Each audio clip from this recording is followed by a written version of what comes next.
I don't give two damns how your spec is shaped. It should give you leverage because you can give it a really good architecture doc and the model can follow it to the letter. Everything you asked for in your system design, mermaid charts, here's the modules, here's the new endpoints, is exactly as specified.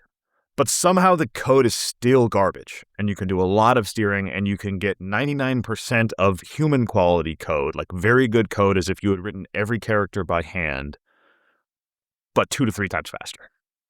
You can't get 10x. It can't be done. Not today. That's Dex Horthy.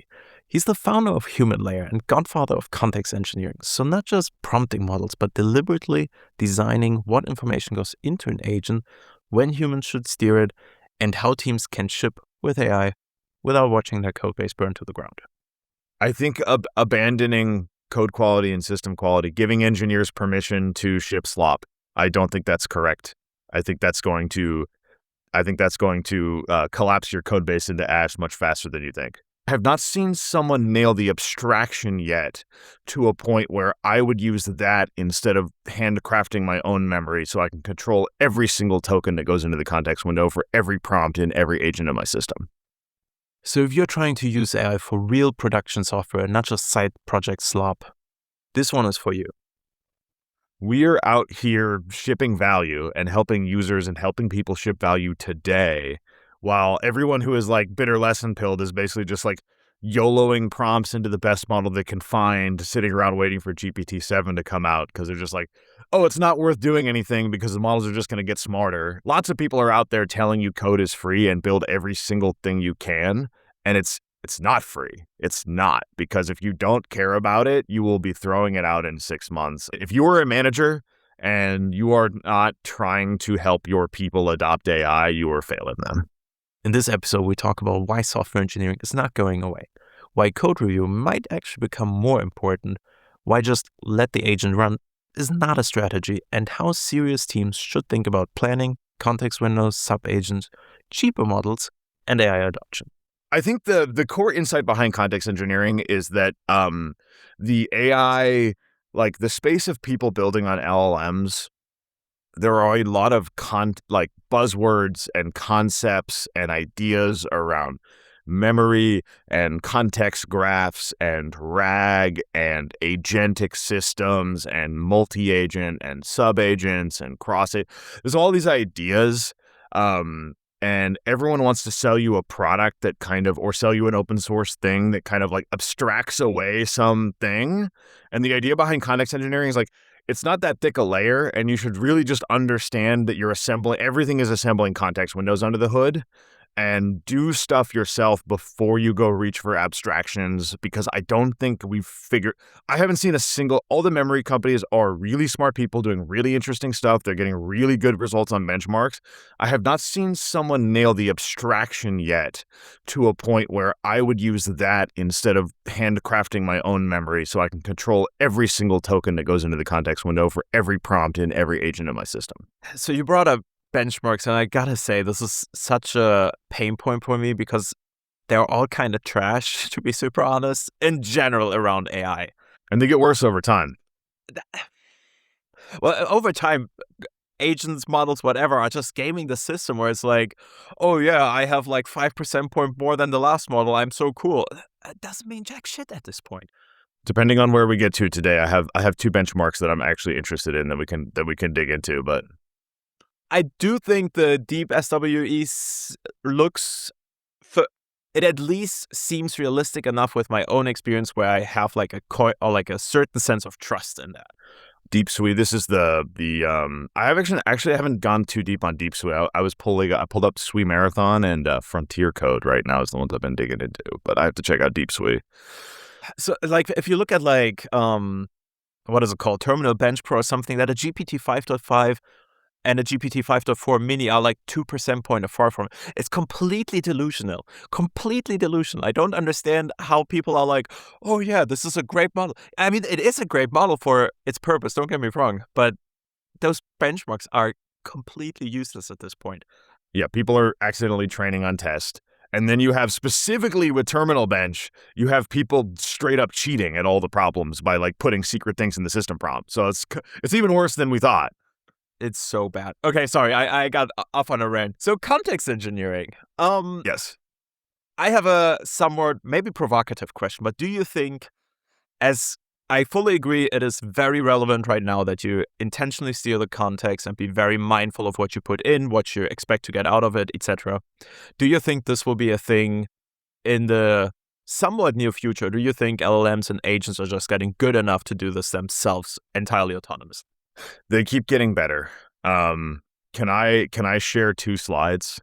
This is from a talk I gave at AI Engineer Miami. But basically, it's like you have some task, and you have the default model out of the box has some ability with naive prompt. If you just YOLO the prompts in, there's some set of tasks, and it can do those tasks at some quality. And then you can do a little bit of context engineering for the tasks you care about and make it a little bit better at those tasks. Right.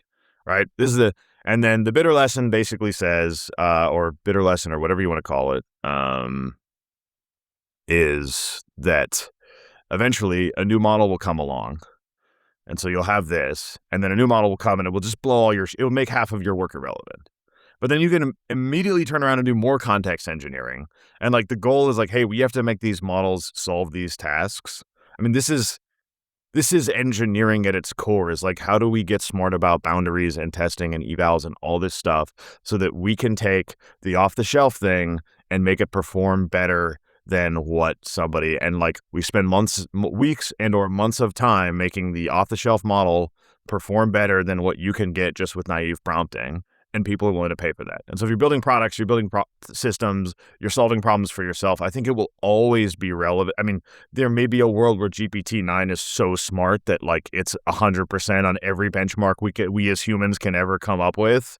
But I don't see the trajectory going there anytime soon. And I think there's a lot of interesting problems to solve and a lot of value to be created in investing in making these models better and in pushing the frontier on the tasks that we care about. And I think anyone seriously building AI and building AI for enterprise is doing this and thinking in this way. You touched on something, and I just want to be 100% clear because, again, I'm terminally online, and therefore you easily get into this narrative, oh, software engineering is completely solved. We don't basically need software engineers, or you have like I don't know who mediocre CEO it was that was like talking about 100x engineers. I remember who it was, but I won't say who it was. There's probably more than one anyways. Do you think software engineering as a craft is going to disappear? Nope. Not anytime soon. I do want to preface this because I also didn't expect it a year ago to be where we are right now. So the change of speed, or the speed of change this way, is tremendous. At the same time, software engineering has never about writing code from my perspective.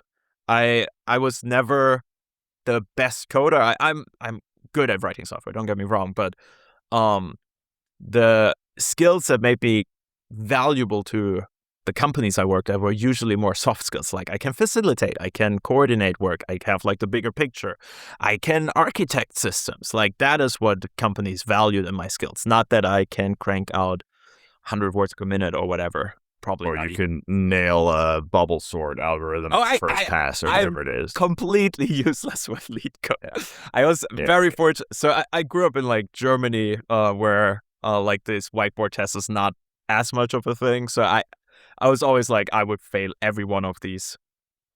Must be nice. It's not bad, not gonna lie. Yeah, there's a couple layers to this in terms of like, is software engineering dead?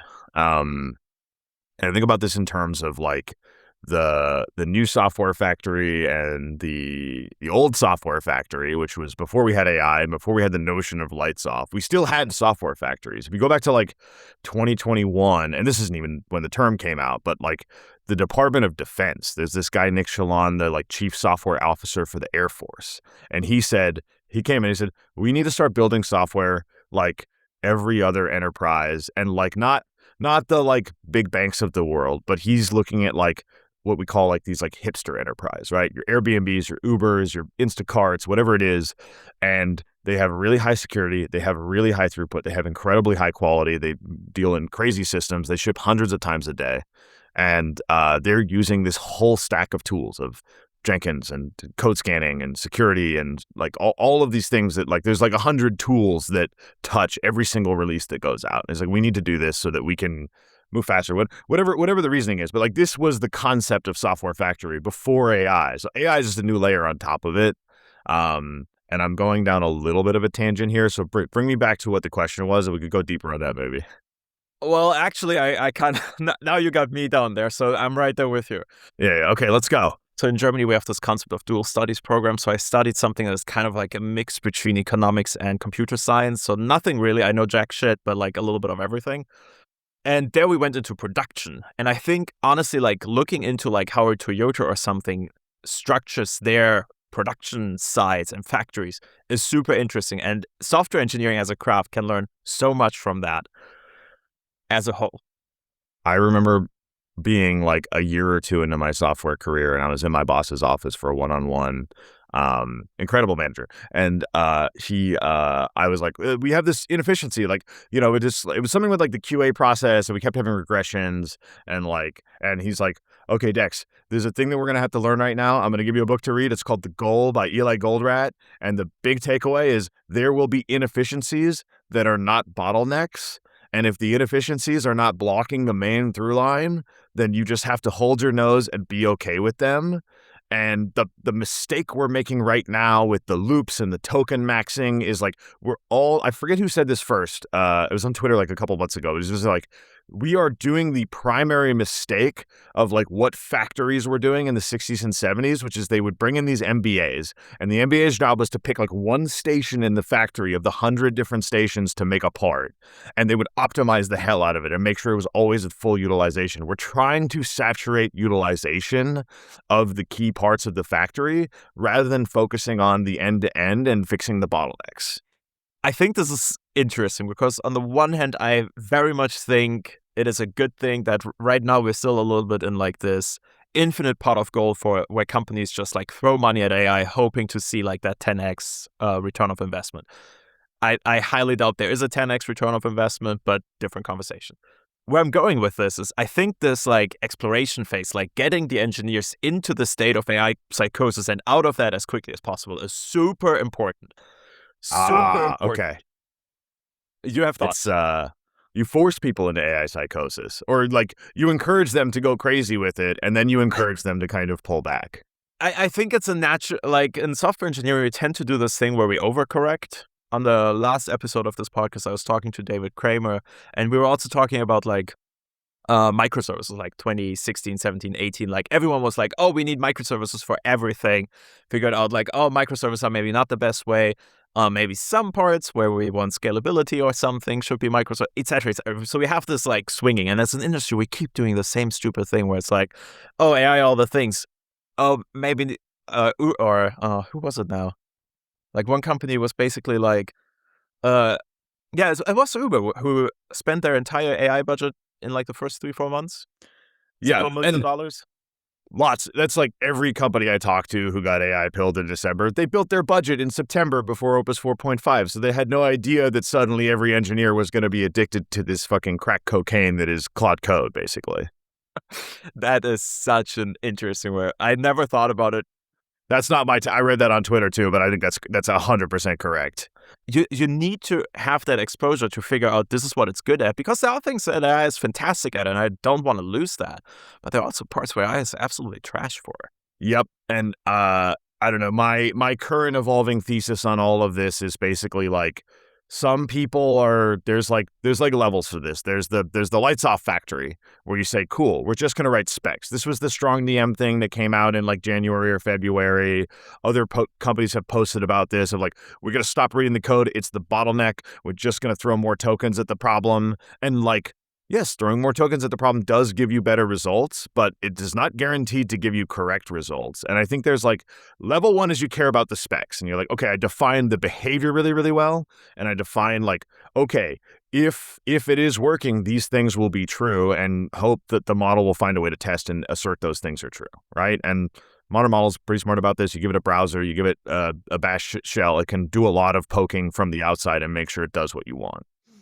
The next level is like architecture, and a lot of people are like down this path now. People who used to be full vibe coders, never read the code, are now like, well, I understand the system and the layout and the architecture. This is like Peter Steinberger talks about this a lot as well. It's just like, well, I don't read every line of code, but I know how the systems work and I understand kind of the interfaces between them. And I think a lot of people there, I think what we have learned in the last 6 months working with customers and working internally is that's like actually not enough, because you can give it a really good architecture doc and the model can follow it to the letter. Everything you asked for in your system design, mermaid charts, here's the modules, here's the new endpoints, is exactly as specified. But somehow the code is still garbage. Somehow there's still like leaky abstractions, tramp data everywhere. And like, I'll get into why I think this is, but like the next step that we need to do is actually get into like program design, like not system design, but actually like, what are the interfaces? What are the test schemes? Where are we doing dependency injection? Like, how do these things, this is especially crazy on the front end, which is weird because as a backend engineer, my whole career, I always thought that what front end engineers, it's actually one of the most complex things. Models got really good at writing API endpoints and CRUD systems and even like really complicated algorithms and write ahead logs and sophisticated storage mechanisms. They still can't do reason about React very well. That cracks me up every time when I see like, oh yeah, front-end development is cooked. And I'm like, I have never gotten good results with front-end development. And part of that is probably also the way I work with LLMs, but we will touch on that in a bit, depending on us. At least it's looking like that. So I'm always wondering when I see these things on Twitter and something like a Peter Steinberger saying I'm not looking at code anymore, whatever, if that is just a glimpse in the future because he's a little bit ahead of the curve in that sense, or if that is just like his way of working and we're more drifting into establishing different ways of working. The same way, like a couple of years back, people were like discussing TDD versus not TDD, right? Like, are we more talking about like different approaches for different problems, different constraints, whatever? Or is this really, is this where the industry is heading? From my perspective, I think it's more different workflows. I think there are if we're talking about spec-driven development, for instance, I think there are very valid scenarios and very characters where this works really well. I'm personally not such a character because I'm not as structured in my approach. I'm more of like a fuck around and find out person. Yes. Yes. Very small chunks. Like, that's why I was always also skeptical of like, oh yeah, we rewrote the C compiler with a 2-week running long-term agent. I'm like, I don't know. I don't know. I don't know how I feel about this. Well, compilers themselves is like the one thing that is very well suited to hands-off running agents, like lights off, just let it go. This is Ralph Wiggum. Like a year ago, you say, I didn't know a year ago that we would be here. I got a peek actually a year ago tomorrow is the day that I met Jeff Huntley in San Francisco, and he showed us all the like early demo of Ralph Wiggum and the programming language he created for $5,000 by running Sonnet in a loop for 6 weeks. And it works end to end and all of this, and it's just like, so programming languages themselves are actually like incredibly verifiable, so it's very easy for the model to just like go through a checklist. But yeah, I think zooming out again, like I think the thing to think about the most is leverage. Our job is to ship software end to end that is good, which means shipping code that's going to pass review.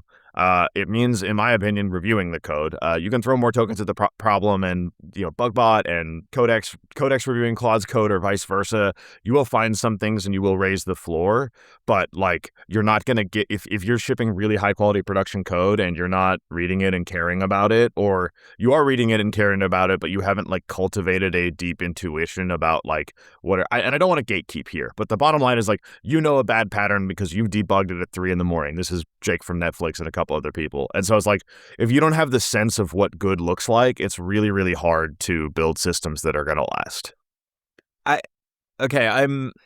There's so many different paths right now where I kind of want to go down with you. Let's talk about that review piece a little bit, because I look at any kind of automation that we can integrate in a review, like even if it's just like automating tests and stuff, those are signals that tell me a certain amount of like a bigger picture piece about the quality. Are those fully extensive signals? Absolutely not, right? Like code can be garbage even though the tests pass. and vice versa. The code can be great even though the tests fail. So, and this is like looking at the most deterministic. Tests can also be flaky, but fundamentally, you know what I mean. And the same way, I also think if you have this spending budget on saying, hey, let's run codecs on every PR to get like that signal, get like a first summary of the review, what the code quality is, absolutely. Would I treat this as a strict quality gate? These need to be fixed everything. This needs to be included in everything. This is the base. I treat it more as a baseline or like a starting point for a human to look at, oh, okay, this might be something we should explore more or something. And it's a little blurry. It is like, yeah, you shouldn't spend really valuable human hours on catching like small issues. Like if codecs can catch it, let codecs catch it and fix it for sure. I see these stories, and maybe this is just the environments that I worked with, but I've seen these stories where people are like, oh, I'm now just reviewing code, where I'm like, well, if you're just spending hours reviewing code, you're doing something wrong. That's my thesis. There are absolutely like difficult pieces of code where you need to carve out like 30 minutes or something to like digest it properly, grab yourself a cup of coffee and zone everything out.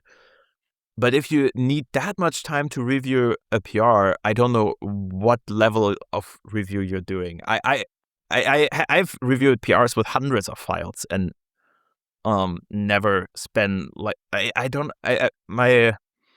my wife is working for a medium-sized company, and they are so distracted by PR reviews where they're effectively saying we don't do them. And I'm like, if you're distracted by them, you're not understanding why they're valuable.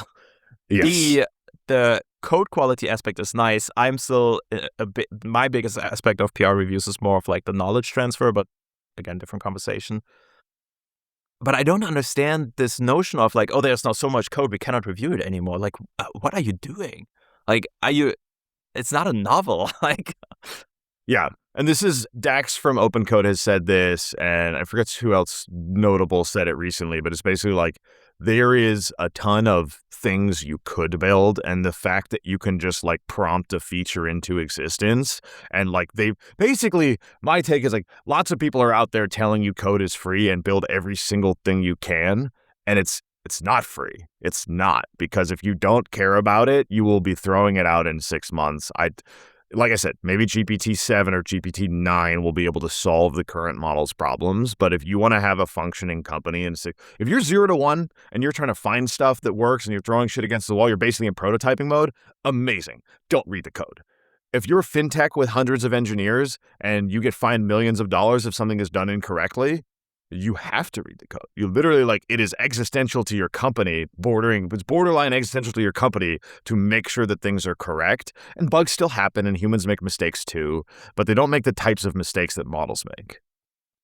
And this is probably the thing that bothers me the most in like this online conversation, because it is more nuanced, and Twitter is not great for nuance. It's actually horrible. Yeah.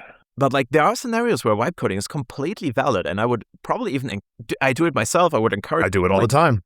If I write a tool myself for like my little like I want to track how well this podcast is doing, why should I pay a company if I have some clock tokens floating around, right? Like, did you? No one else you watched our launch video?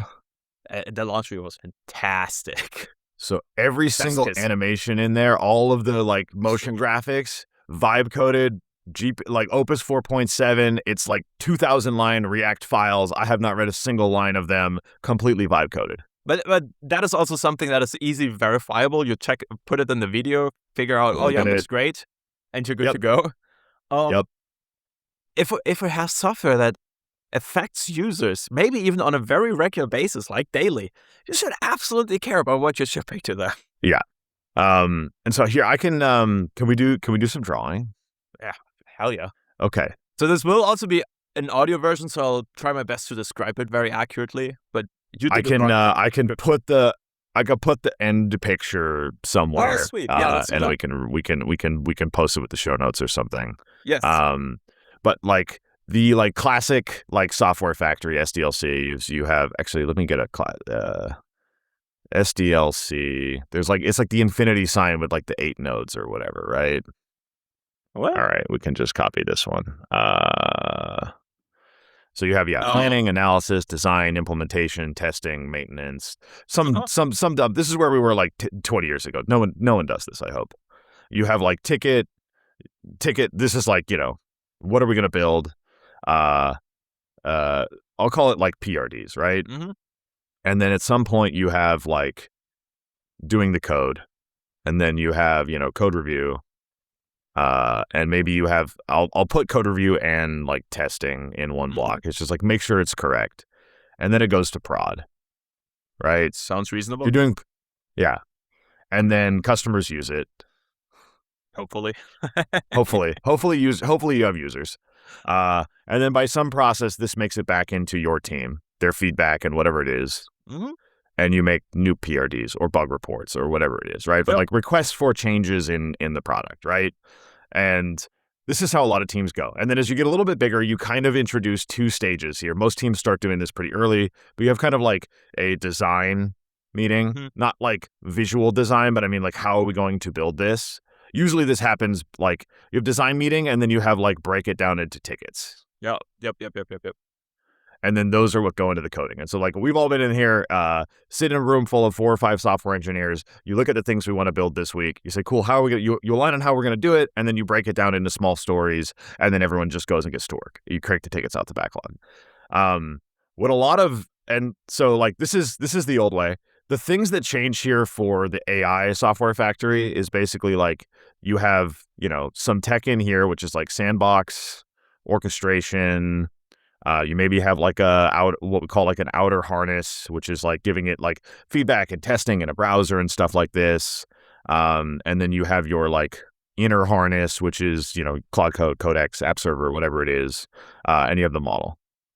And this is going to like push things into your code review and testing loop. Maybe you have like manual human testing. If no one's reading the code, I hope someone's at least trying it and seeing if it works before we merge it.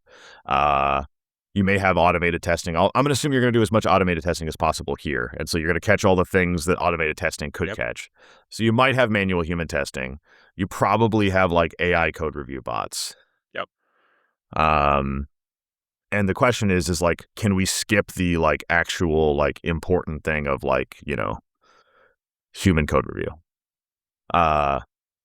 And if you just throw AI in the places we have it so far, essentially what happens is you get, does it make sense so far? Yes, absolutely. Yeah. So you can throw AI in here, and then this thing is like, cool, you're going to spend literally this is the only human step. So you're going to spend 6 hours a day reviewing code, basically. Or let's say you're going to spend, it's a giant PR with 6 features or whatever it is, because the AI is, on goal mode and it's shipping the entire thing. And you could go read the code for 6 hours. I don't think anyone can do a good job of reviewing code for 6 hours straight. And I don't think we should ask software engineers to do that. And I don't think anyone wants this. And so like the thing that we've seen working in a lot of really good teams is actually like using AI plus human to do design and do like breakdown and ordering, right?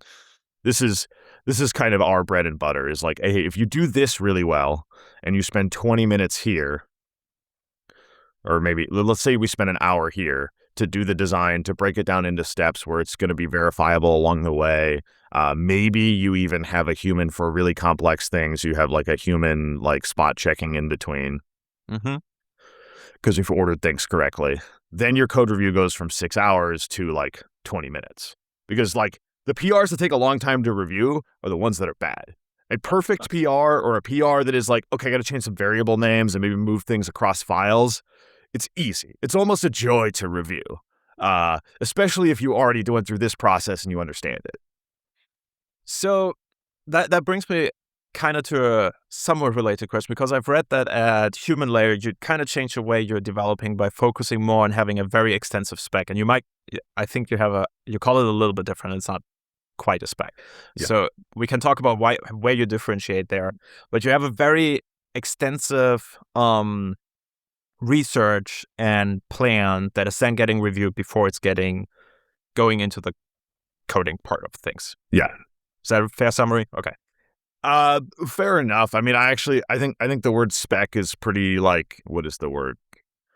Yeah, it's just, it means too many things to too many different people. And for some people, it's like writing a detailed ticket. And for some people, it's writing 30 markdown files with like architectural decision records, and like everything is numbered, and you have acceptance criteria and all this stuff. And like, I don't, the goal of all of this, I don't give two damns how your spec is shaped. It should give you leverage. It should let you read a 200-line markdown file and re-steer, rather than having to read 2,000 lines of code and re-steer later, where it's like more work for you to build it, load it into context, more work for the model to debug or make changes because it's already kind of committed down one path.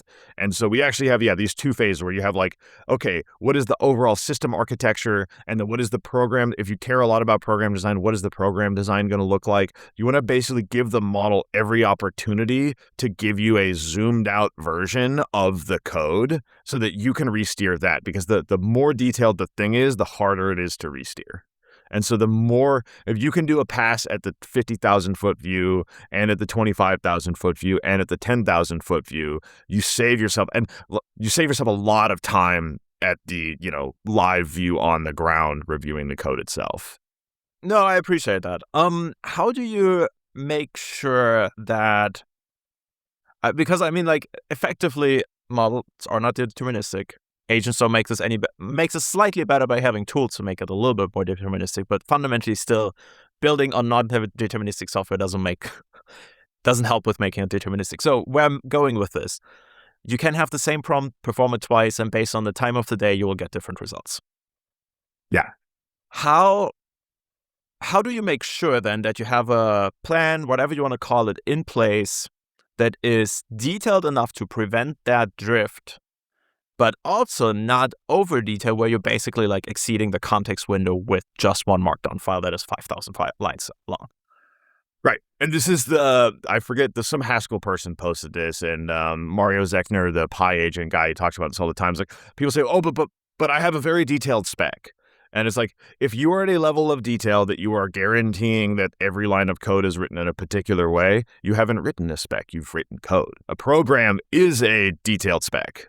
So the last episode of this podcast went out with Mario, and we talked about spec-driven development and enterprise vibe coding. So still very fresh in my mind. Yeah. So again, we're looking for leverage, right? I coach people, actually. The first time people start spec-driven development, they kind of like have it in their head. It's like, oh, if I just get this perfect, then I won't have to recode ever again. I won't have to do this. The model will just handle it. We're all looking for like an easy button or a way out of like thinking about the systems and designing the code and like cultivating taste. And it's right. It's like the friction in the building is where you learn, and people are trying to avoid friction. And so for me, I see people they spend an hour getting a spec perfect. And I'm like, no, spend 10 minutes, get it like 80% of the way there, get it close enough that when you zoom into the next level, it is easy to re-steer if you left things out or if you forgot things or you want to change things. And so that's from the system design down to the program design down to the actual code. It's all about, how do I make this directionally correct enough so that when I get down into the weeds, the likelihood that I'm making big changes is really small, and that I can quickly recover in one session. So I assume these markdown files that you prepare as part of that are getting checked into the code as well as part of the project, or what you're working on, or how you're handling this? The thing we landed on like a year ago was that these shouldn't be checked into the code, because they work separately, because we don't maintain specs in the sense of like, there's this school of spec-driven development where people say like, cool, we maintain a set of specs that describes the program state, and then we change the specs, and as we change the code, we update the specs to match. I am on a GitHub issue thread somehow I'm subscribed to that is a year old, that is people on the spec kit repo like complaining that this is keeping these things in sync is really, really hard. And that's where I was going. Like, we have so nuanced bugs sometimes that are like part of maybe several specs, and like, how do you reflect that properly? That's kind of where I was going with this. Oh, yeah, but okay. Well, and you have bugs that have nothing to do with the specification of the software. They're about the internals. And so how do you capture that in a spec? No, well, you have to document the program design. But if you try to document, it's the same thing. It's like you try to document in comments and in function names, and you have developer docs of how does this module work. And it's it's out of date immediately. And so we actually treat all of our specs, we do store them, but we store them. The original version was, it was a sym-linked repo into your current repo that every time a file was written, we would sync it to a separate GitHub repo. So it's just like no commits, no merge. It was technically a Git repo, but we were treating Git basically like Google Docs or like S3, where every time someone makes a change, you push a new version. And so they were accessible, and you could pull them in and you could link them in, but they're really like tactical docs for the task that I'm on. And when I'm done shipping whatever feature or bug fix I'm shipping, they kind of get archived, and like we rarely go pull them back out.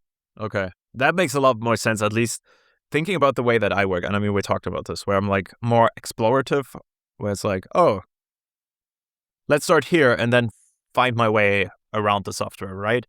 That makes a lot more sense, because then you can like start with a good enough plan, as you described it, and take it from there.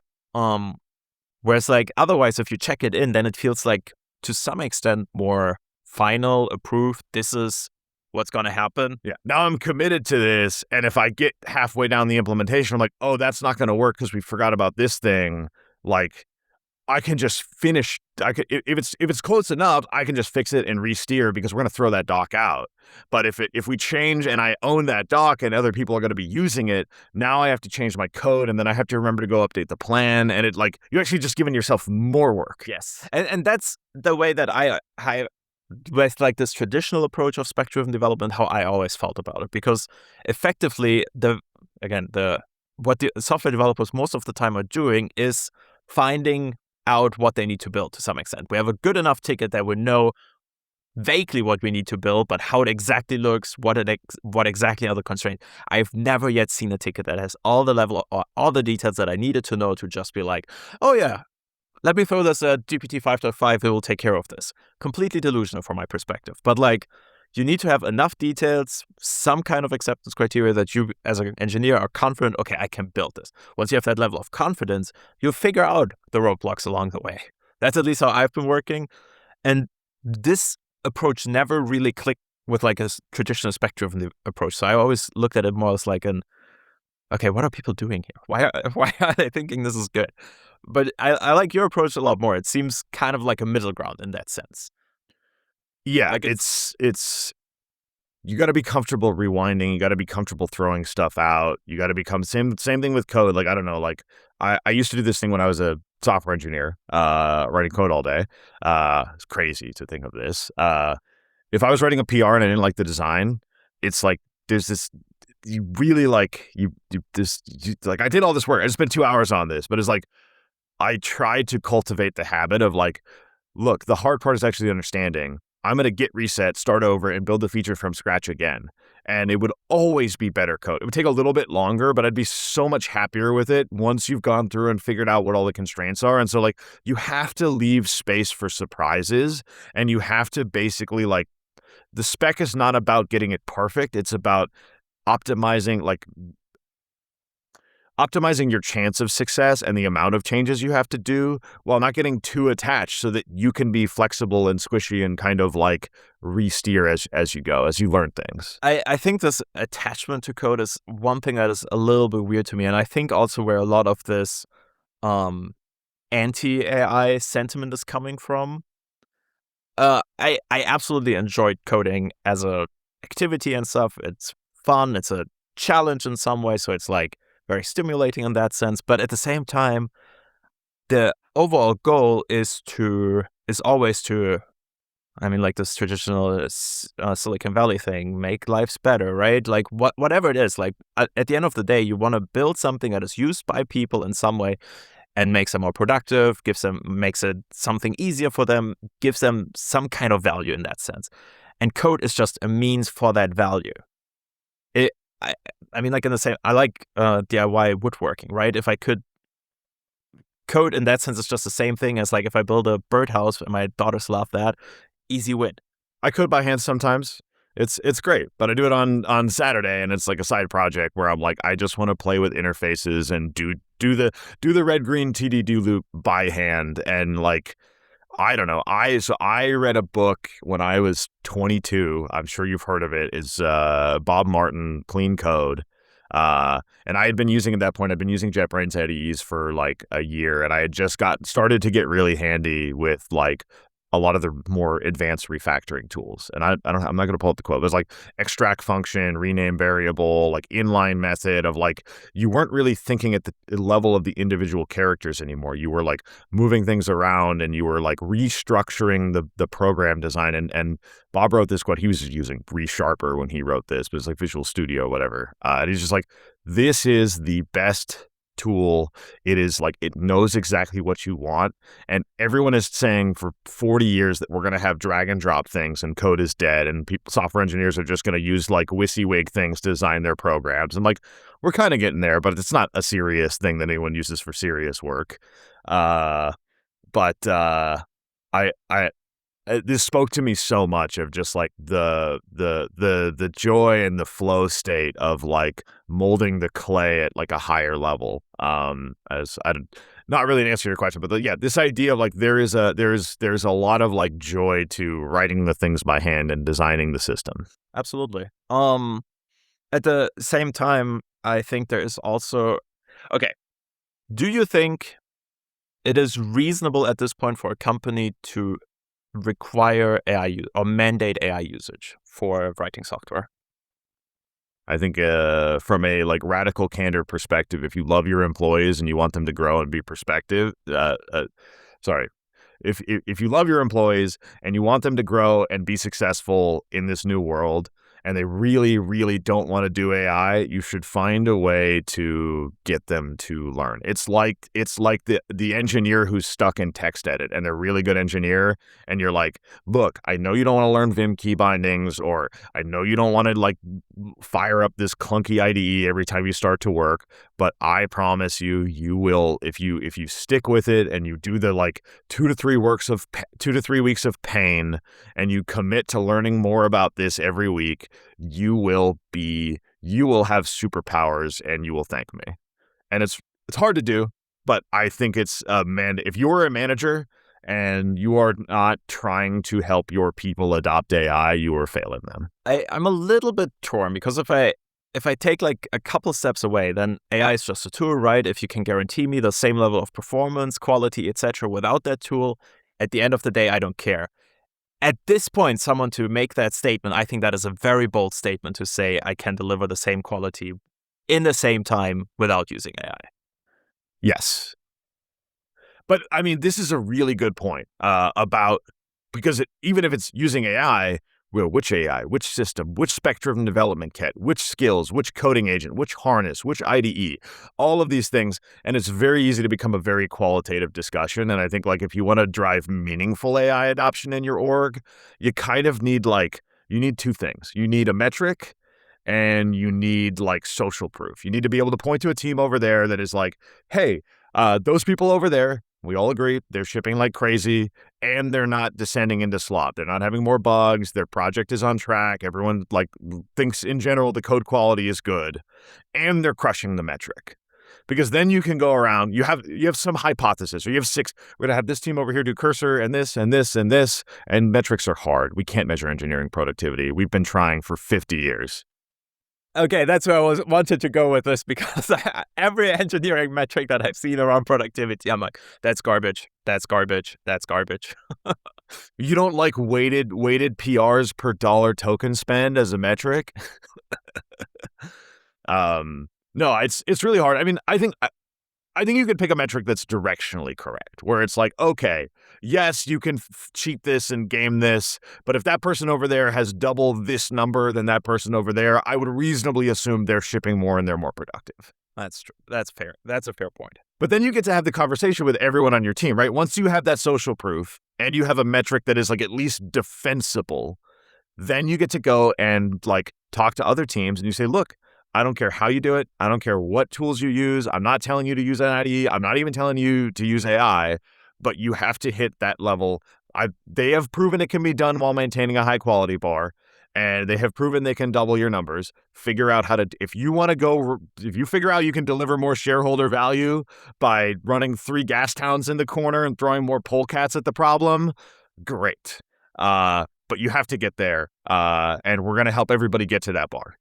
or get like close to it. So one thing that I see all the time is that like level of usage with AI is very different. Like if we look at like total token consumption within companies, the top 10 spenders have like 90% of token consumption, and the rest of the company usually share like the rest of that. Do you think, I mean, like part of that is we're now starting in this phase where like there is an AI budget that is strict. Do you think, because a lot of these workflows like Gastown, loops, etc., are based on the premise that AI tokens are infinite and companies don't care how much you spend on that. How do you see this going to change? I mean, my thesis is basically like the best thing you can do today if you need to maintain high quality and you're shipping to production, all the things we've talked about, is you can probably get to like 2 to 3x for most types of work. And 10x or 100x is like reserved for very specific, very verifiable domains. Where you know, like the bun rewrite is like, okay, cool. They already had, you know, tens of thousands, if not hundreds of thousands of unit tests. Very verifiable if it's working or not. And I think 2 to 3x is great, and I think people are. I've already talked to teams who measure. If you know DX, that company that got bought by Atlassian, they do they have a kind of proprietary productivity metric, and you can just look at that metric, or you can look at it divided by dollars spent on tokens. And I think that's going to become an interesting thing. And like, again, I hate metrics, but at the end of the day, like the things that motivate engineers are like building beautiful code and probably getting paid. And so if the company has agreed that, oh, this metric is directionally correct, and if you do well at it, you are going to get promoted, you are going to get a raise, whatever it is, like you as a leader have to figure out, how do we create pull towards new ways of working? And I think probably like using tokens efficiently,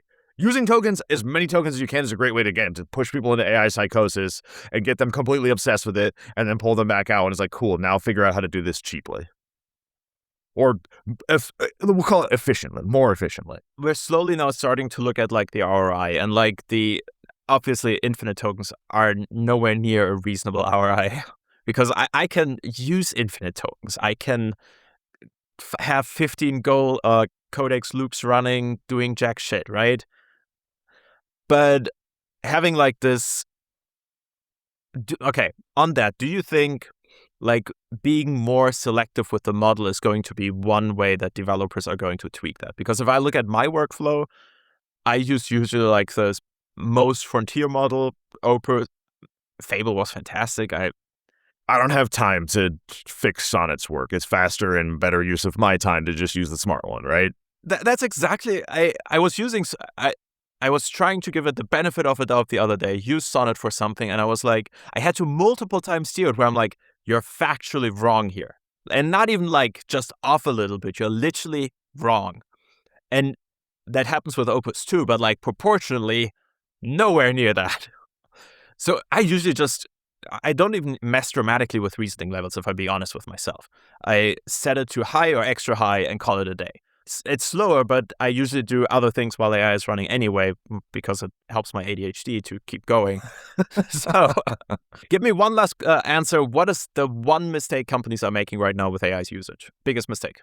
I think abandoning code quality and system quality, giving engineers permission to ship slop. I don't think that's correct. I think that's going to collapse your code base into ash much faster than you think. We actually had to stop the first recording right there, which was super annoying because we had just gotten into the practical part. When should you spend money on the frontier model? When does it make sense to use something cheaper? And what does planning even mean once agents are doing more of the implementation? So a few days later, Dex came back and we picked it up exactly there. We had to cut it off last time a little bit short, so I'm glad we are able to continue it here. And we were talking about cheaper models and that it's kind of tedious to fix the mistakes that they make. And instead, usually, at least both of us were kind of resorting to just using a bigger, more frontier model. But you also said there are a couple nuances to that where you would resort to using something like a solid model. So let's continue there. So this comes down to, I think, a concept that I've been shipping back and forth with developers for a decade now, which is make it run, make it right, make it fast, and maybe make it cheap. This is I think designers taught me this. The idea of like prototyping and getting so like, I don't know, we talked about this on our podcast a lot of like, before you go try to optimize, because there's some techniques you could do. This was a year ago, so the landscape was different. But at the time, it was like 01 or 03 had just come out. It was a really smart, beefy reasoning model, but it was slow and it was expensive. And the advice basically came down to like, cool, get it working with the smartest, best model you can. Figure out what the frontier can do.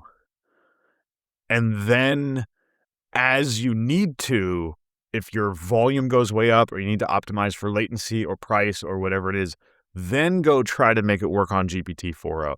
Then go try to make it work on 4o Mini or whatever it is. Does that make sense? Yes, and like the Fable release, that was the first time where actually the first time was probably Opus 4.7. I think they changed the tokenizer where they said like, oh, the model is technically at the same price, but it was consuming 30% more tokens. So that was the first time where I started to be really like, okay, do I really get more bang for the buck here or not? Fable then kind of elevated that, where it was like, okay, it's twice as expensive as Opus now. Do I really always need to spend the big dollars?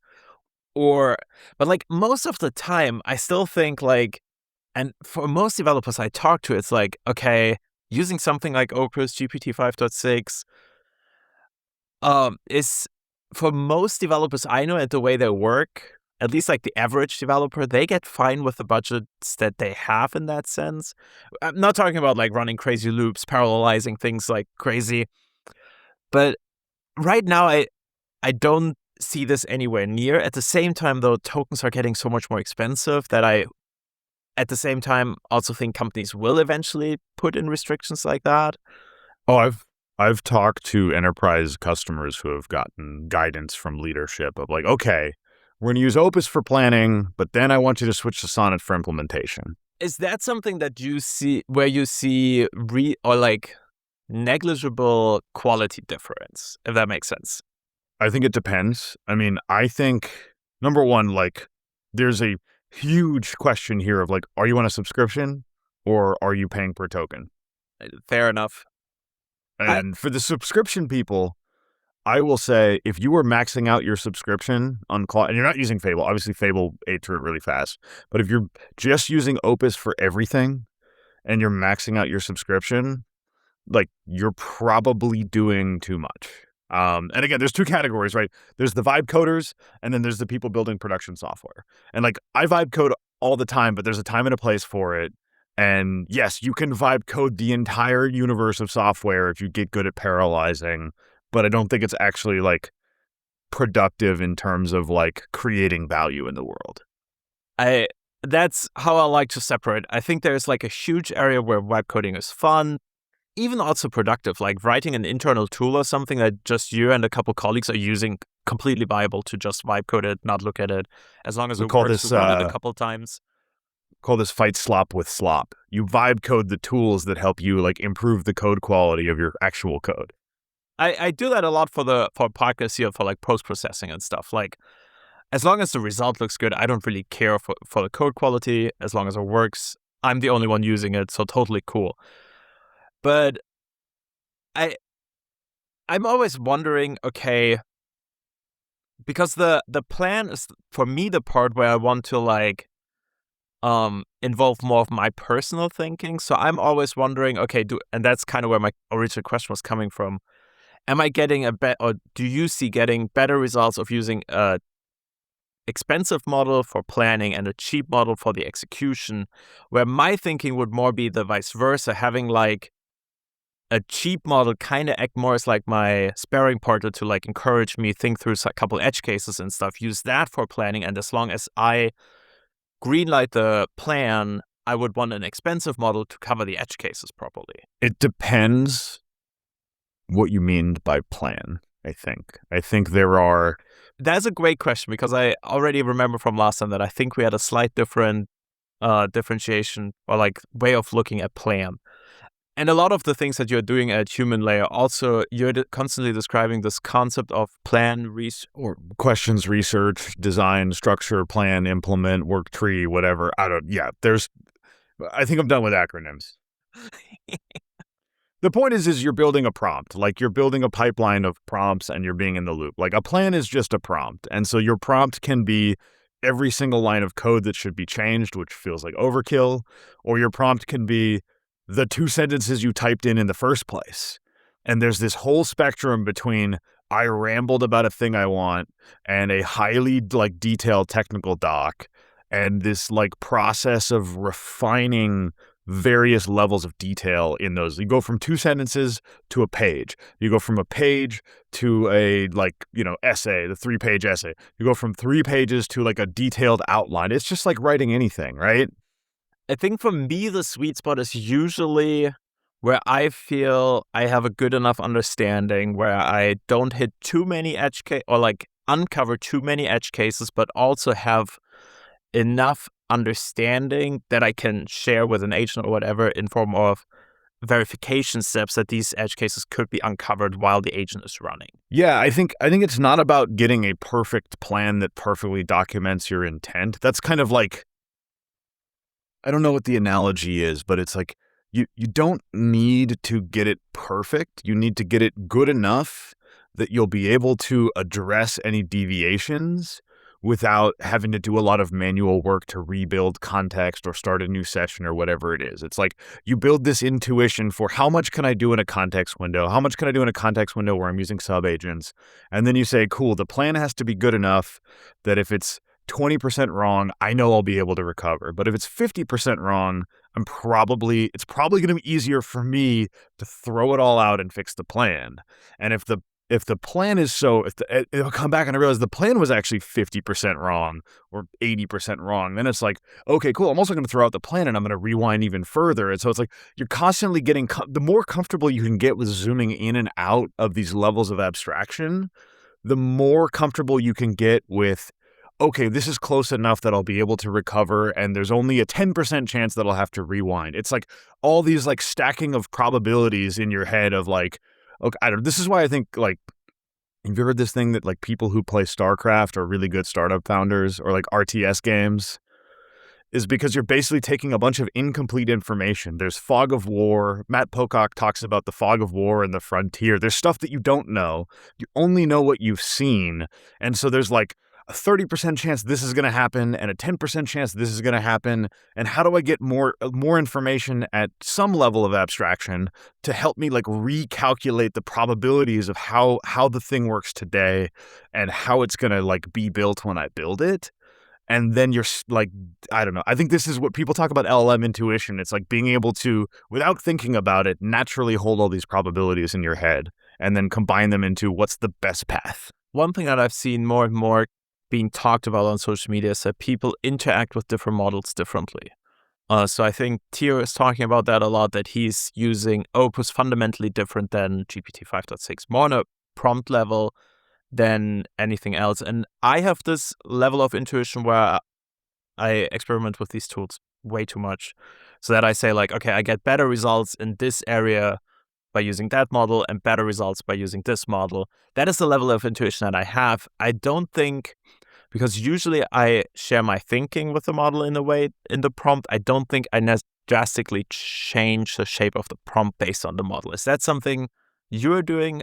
I think Calvin French Owen, who is one of the like people on the Codex launch, and now he's doing like some EIR thing, but he was the founder of Segment. Like, he's been building shit for a decade plus, a decade and a half probably.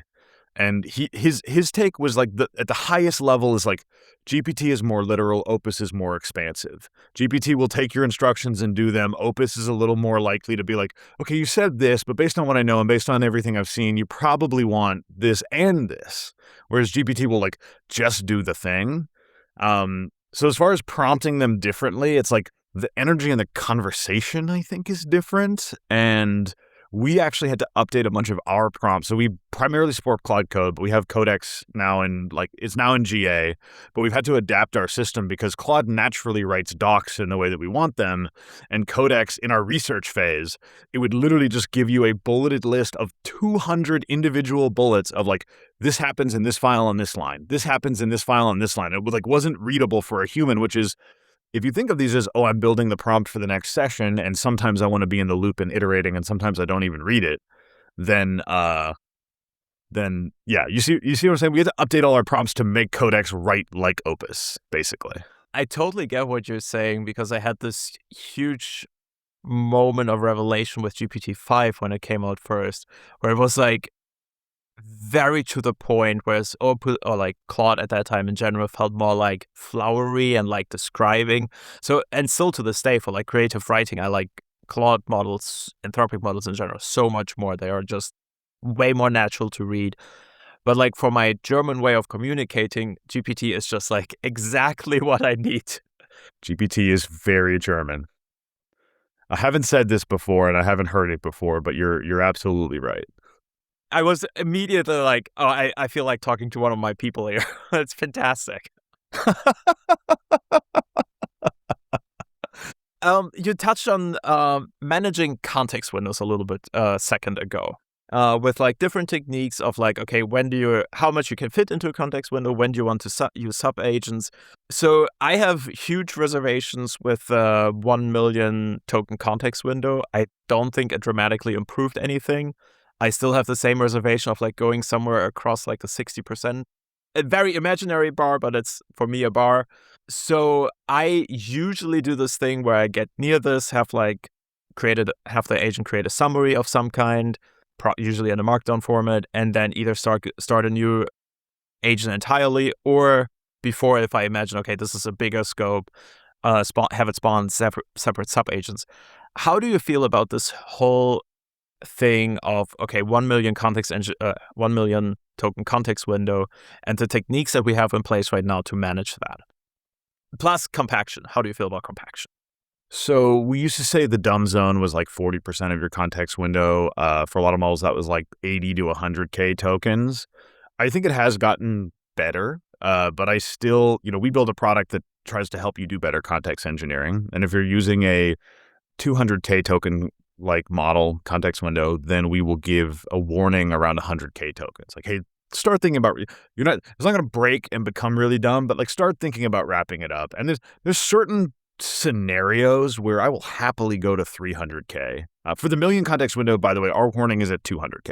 So for slightly smarter models, better models, we know they have more data to train on long context, so it's getting a little bit better. We still warn you around 200K. It's like, okay, you're getting into a place where like your mileage may vary. I have regularly gone 300 plus, but that's like your intuition and your decisions and based on what's happening.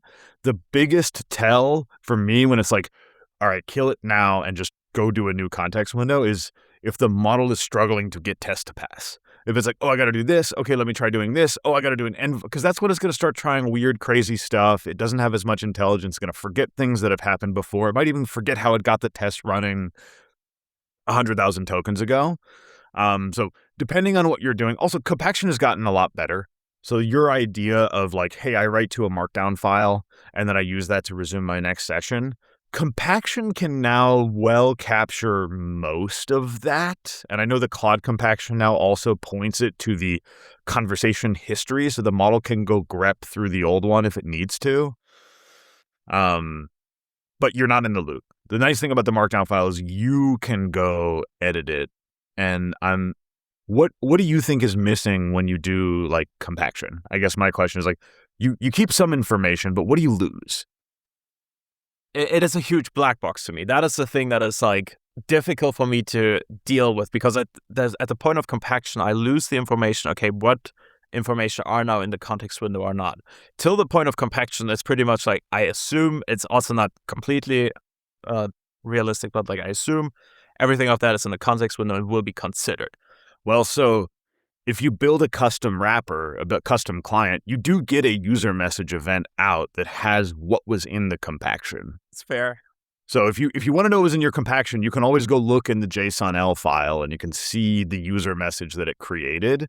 And that's how I know that compaction is getting better, because now it has summary of what's happened, and that it actually includes verbatim every user message that has been sent in the entire conversation, which is why now in compaction, if you give it some instructions pre-compaction and then it compacts, the chances a year ago that it was going to bring those instructions through verbatim was very, very low.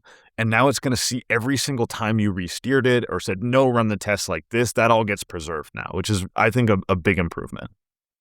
I think we also talked about that last time briefly. How do you feel about sub-agents? I think we talked more about like using sub-agents for different roles, which sounds fancier than it actually is. But I think we didn't really talk about the aspect of like being able to utilize different context windows. I think of subagents, I think the best metaphor I heard is like subagents are MapReduce. If you have something that is parallelizable and usually like read only, where I want to go read 1 million tokens of codebase context and then combine it into, 50,000 tokens of codebase context, subagents are amazing. And then the other use case that I think they're really good for is we've been exploring what we call like an RLM mode. So we built our own custom harness and we just added one more depth of subagent. Cloud Code, you can now configure this too, where you can allow subagents to call subagents. I think the main reason why for the last year you've only had 2 layers, you had main agent and subagents, and that was it, is mostly because it got very, like, the results just like couldn't be guaranteed to be good. But I think adding one more layer is actually interesting, where we actually have or even just 2-layer RLM where the parent model can call subagents, but you prompt it to do everything through subagents because you know the work. So I'm optimizing our CI/CD right now. We have a pipeline. The tests are slowly creeping up as they do. I got up to like 7 minutes to run all the tests for the repo. And this is a great use case for subagents because you're like, okay, you have to go read a bunch of code, you have to make a change, you have to commit it, you have to push it, you have to kick off a CI run in GitHub Actions, and then you have to sit in a loop and poll it and watch it. And then all of that can be isolated to a context window and come back up to the main model. And you basically, I prompt the main model. You are only allowed to use the agent tool. You're not allowed to read any files. You're not allowed to do any. It's a little bit slower, but you can get better results we use this for debugging too. If we're going to be reading like CloudWatch logs and Datadog data and Sentry traces and like user data, like this is all we find this works much better with subagents if the work is context intensive. Do you think these workflows that are based on exposure and experience are going fade or just disappear because models are getting smarter, that they can figure it out themselves? Listen, man. Okay. So here's like the biggest thing that I keep saying over and over again is like, there is a future where this is solved. Like I want to focus on like all of this might get bit or lesson. You might just get a model with actual like infinite context and you don't have to think about it. And like compaction is invisible and instantaneous and high fidelity. So this might all get bit or lessened. But like we are out here shipping value and helping users and helping people ship value today, while everyone who is like bit or lesson pilled is basically just like YOLOing prompts into the best model they can find, sitting around waiting for GPT-7 to come out because they're just like, oh, it's not worth doing anything because the models are just going to get smarter. And like, no, the thing that gives you an edge as a product engineer is like, how do you get the model to be 20% better at solving a particular task? How do you find the thing that is, we said this a year ago, is like, how do you find the thing that's right at the boundary of what the model can do and get it right consistently every single time? This is what made Notebook LM great. This is actually a quote from one of the Notebook LM guys that did latent space like a year ago. There's like, the way you create magical experiences in AI is you make it better than what the YOLO prompter can do. And this is where all of the value unlock. This is where all of the interesting things you can do. And so like, yes, there is a future in 2 years or 5 years where this is all solved. And if you want to be a part of that future and contribute to it, you have to you have to go down a level and understand how this stuff works and build the intuition so that you can like push the frontier yourself. So I'll cut this out, but on cursing, Apple always marks my podcast as explicit because I'm cursing. Before this, there will be an episode with David Kramer.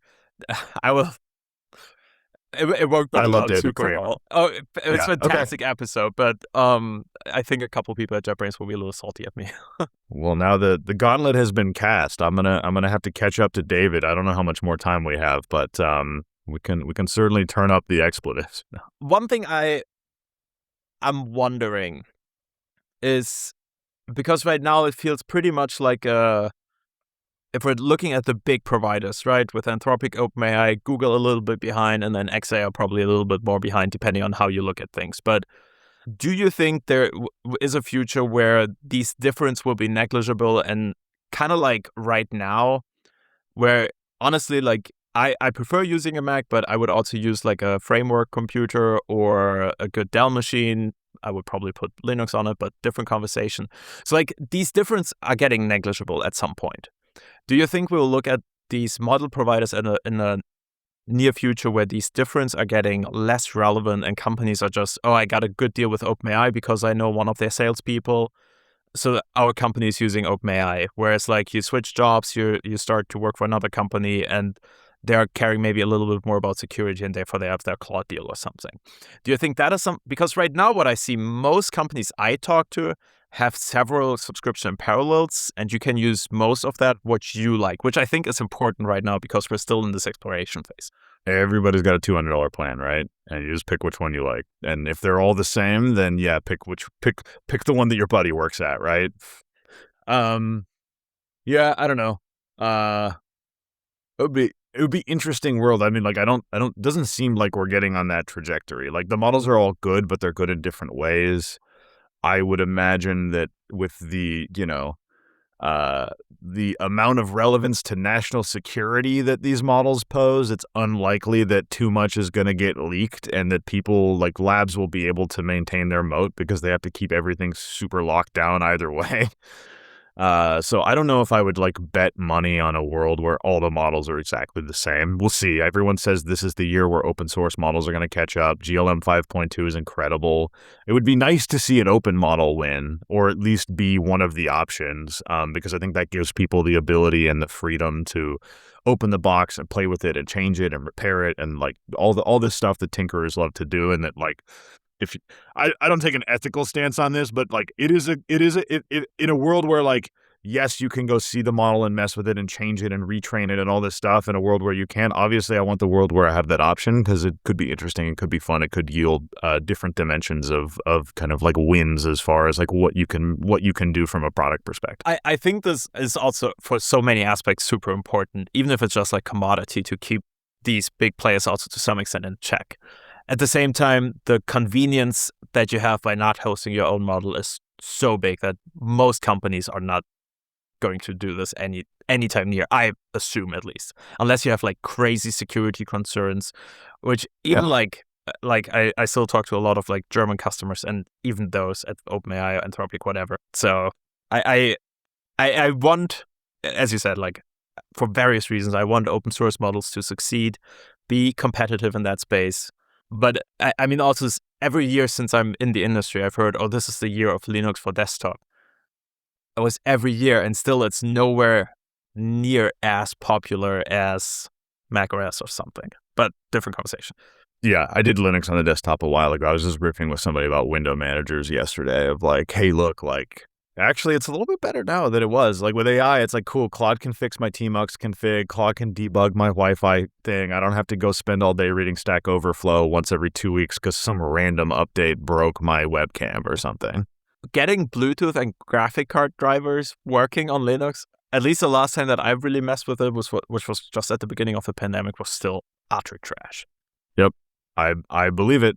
Yeah, I saw Jeff posted they're at some hacker house in Mexico doing a Nix hackathon, and someone's like, oh yeah, I vibe coded a Chromecast plugin to cast my Ghosty tab to the TV from Linux. And it's like, no one would have, like, that would have been your only project and you would have been the sole maintainer and you would have spent 20 plus hours a week on that just to be the one guy who figured out how to Chromecast Ghosty to a smart TV from Linux.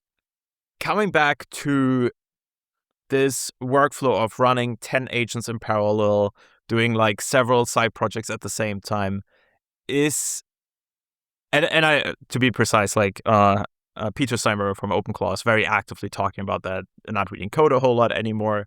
And I'm wondering how much of that is just a science experiment and a look in the future, because there are very different constraints than an OpenClaw has than what an enterprise code base deals with. Can I read a post from Adios Mani? You probably saw it. I'm just gonna read one quote from it that I really liked. It was from the Loop Engineering article. Here we go. This is Agentic Code Review. So, a developer vibe coding a side project, a dozen people will ever run, and a team keeping a 10-year-old enterprise system alive for another quarter share almost no constraints worth naming.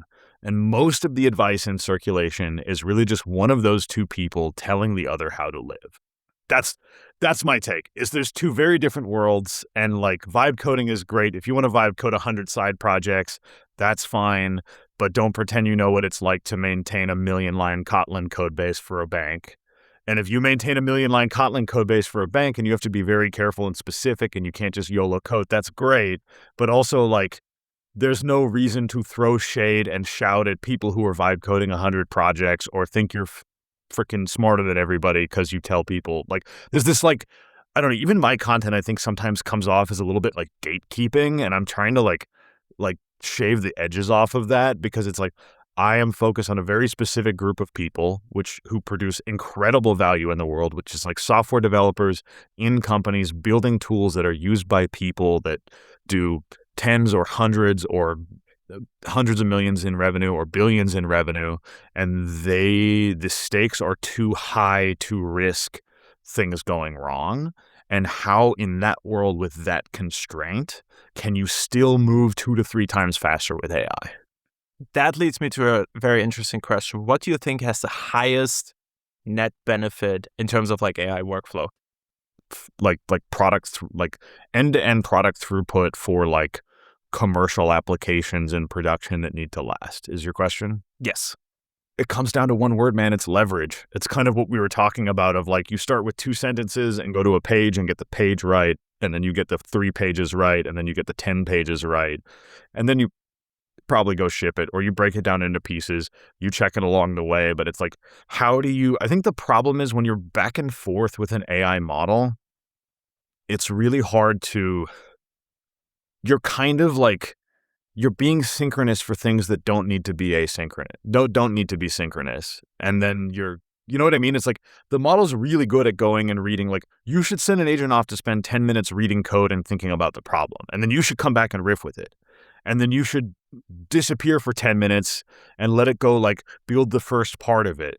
And so it's like, okay, how do you design your workflows so humans are pulled into the parts where their time is the most valuable?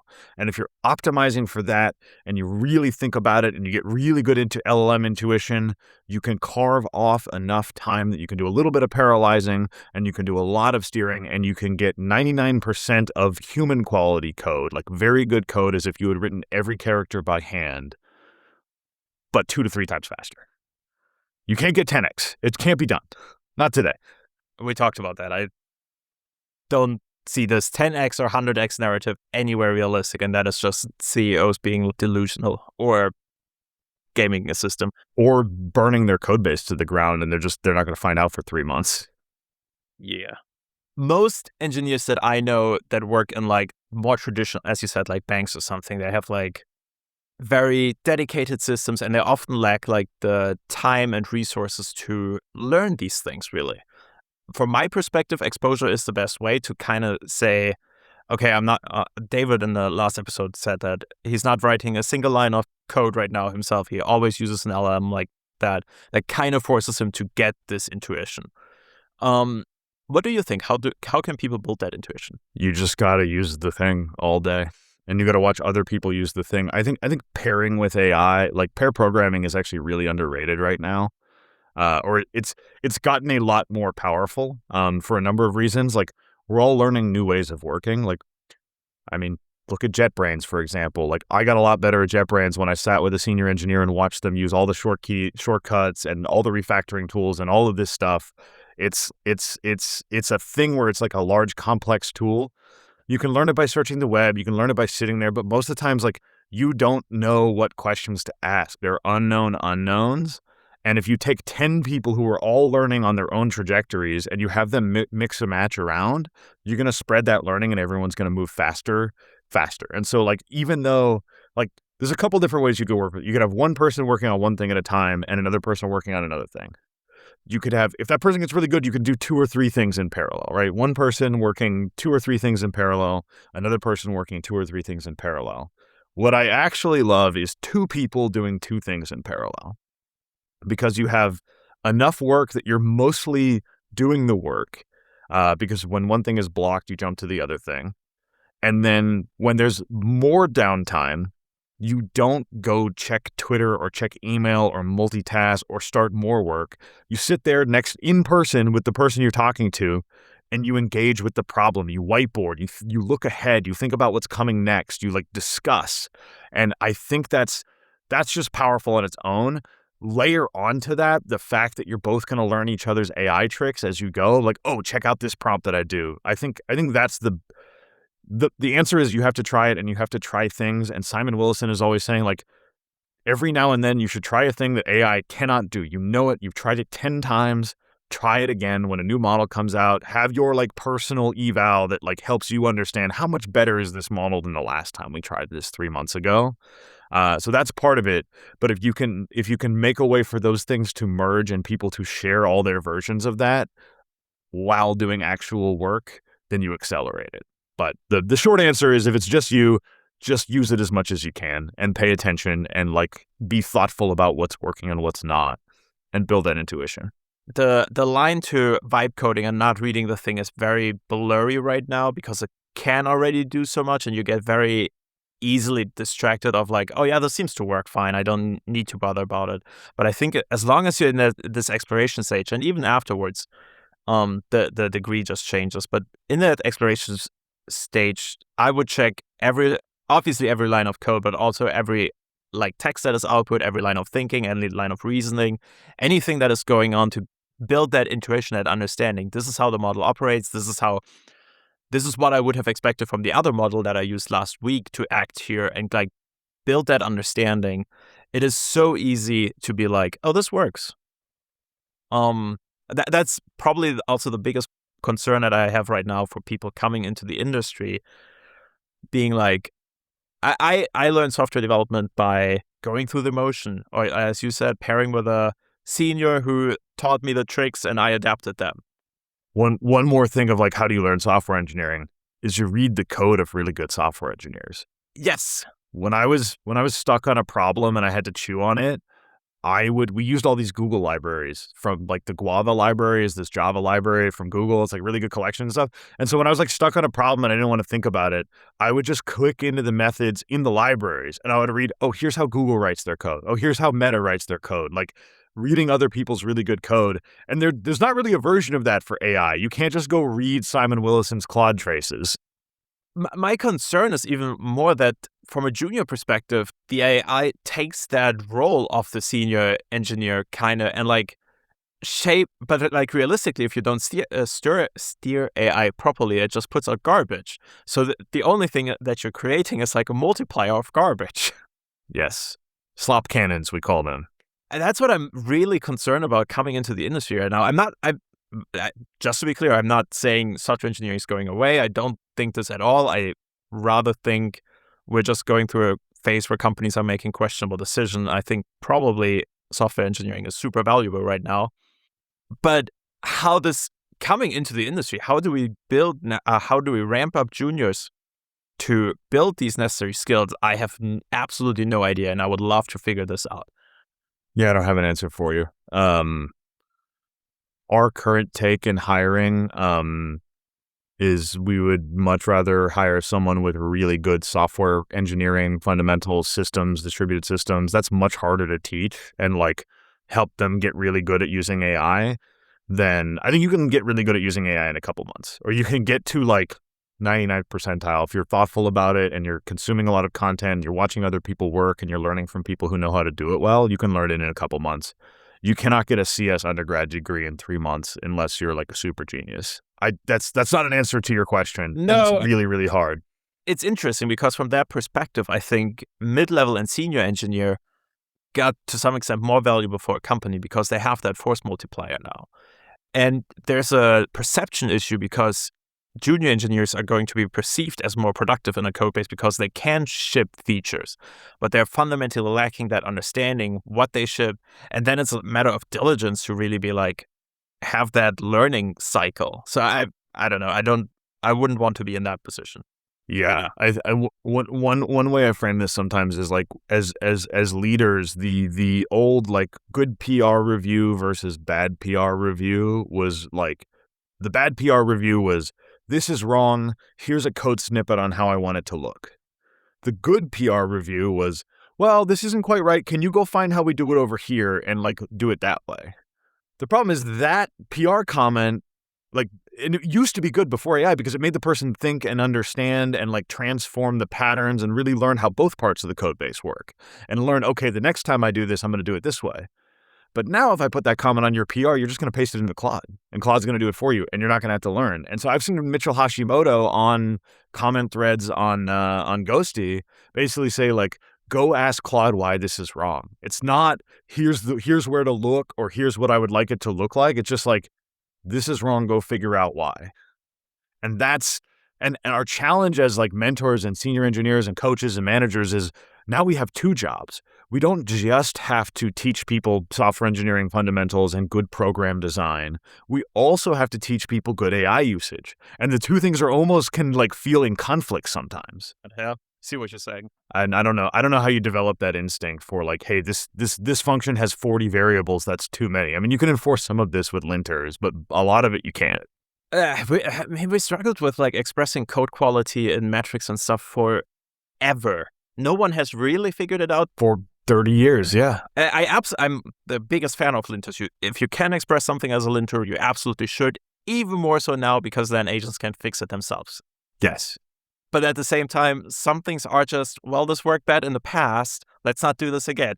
If your plan, yeah, I mean, the only way to learn that this is really bad is you were stuck at 3 a.m. debugging it because a pager went off and it's like, oh my God, why did we do it this way? I'm never doing this way again. I'm never letting anyone else do it this way again, etc.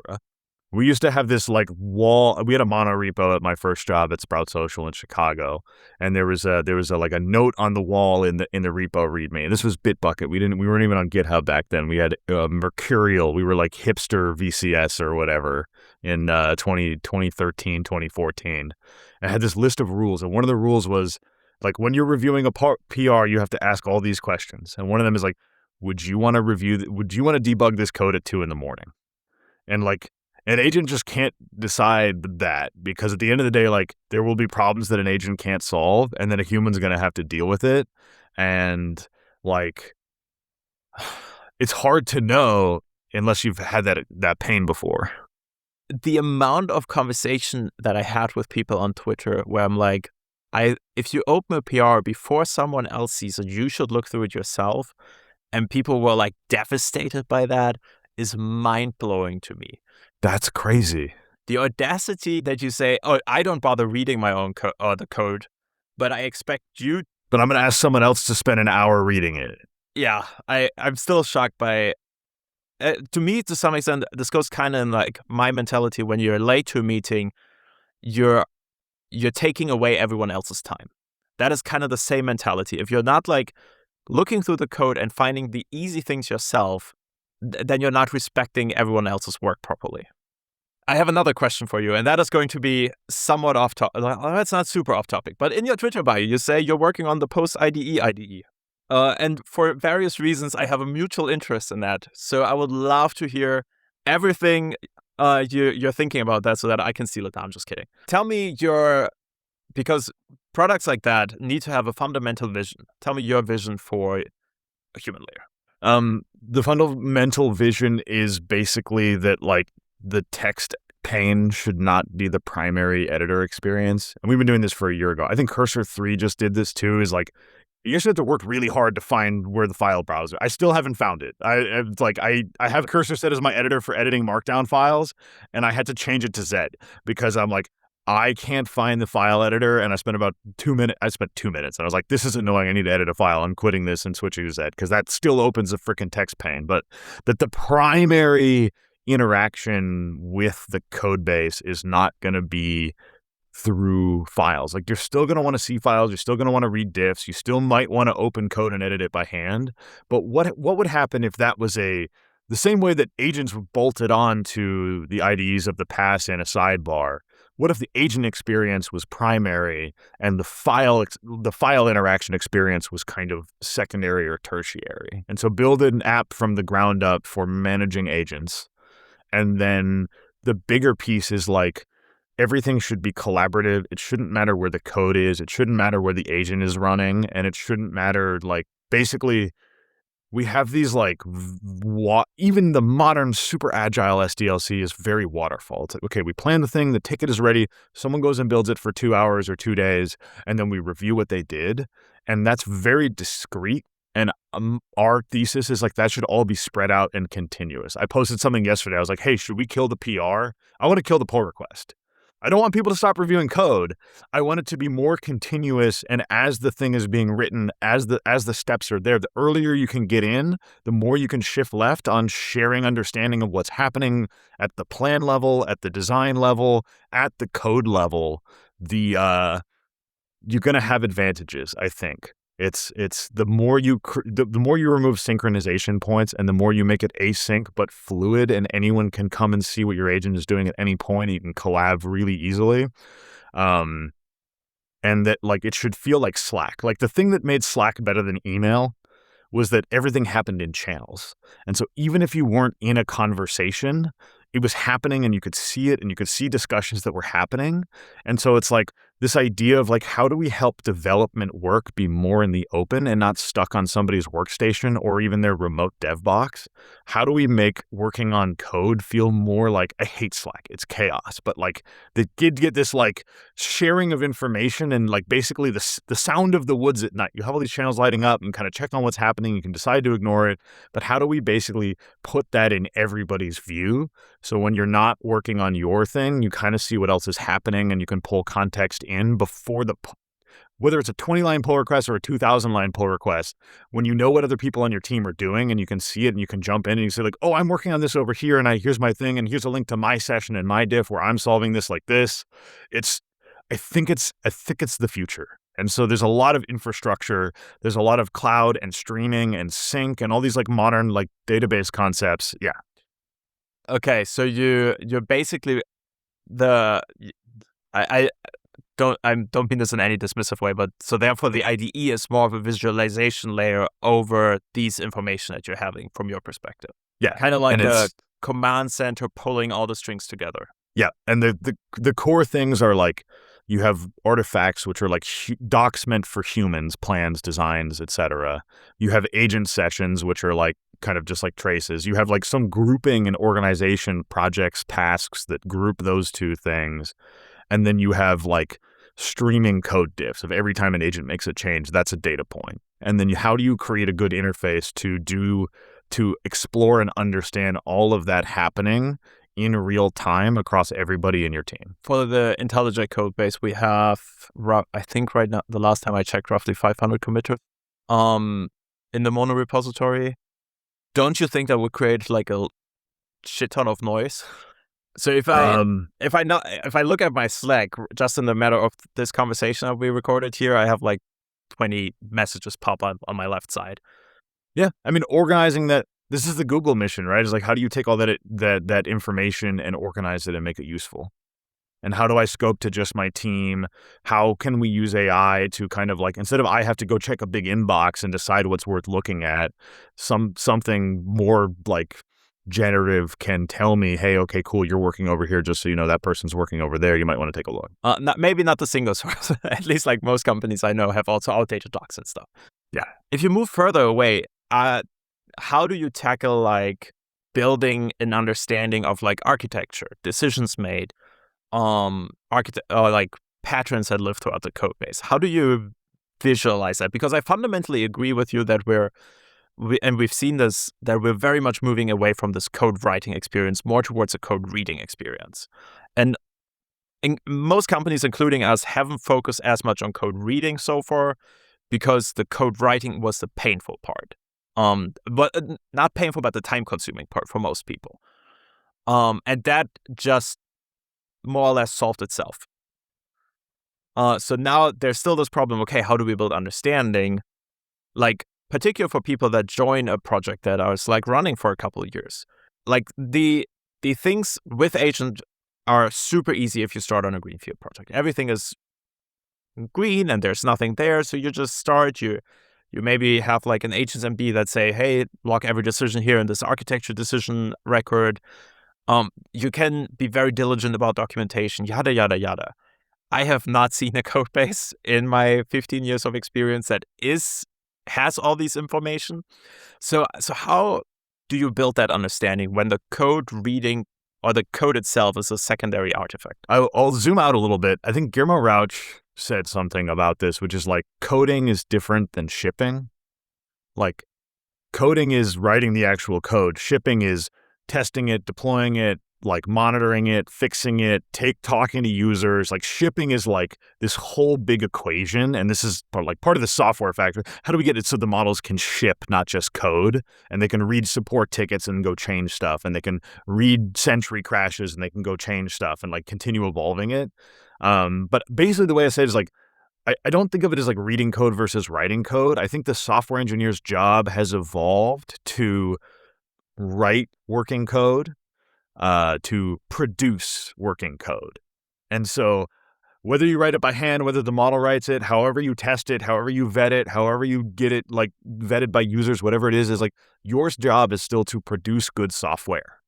And so I think the answer to your question of like how do people onboard into it and like what there's so much truth beyond the docs and stuff is like, yes, there is ways to take all these data points, Git diffs, the current code base, agentic traces, documents, human comments on documents, human comments on agentic traces, and distill that into various levels of abstractions. Like, okay, the very high level one, your CloudMD or whatever it is just like, here's what this is and how it works. The very basic is like, cool, that's not going to change that much. And then you have layers of like, the more detailed you get, the more churn you're going to have. And so you kind of like, there's this like optimization problem of like, how often are you streaming this like base set of data points into these views on the data, and how often do those views need to be updated? Interesting. Okay.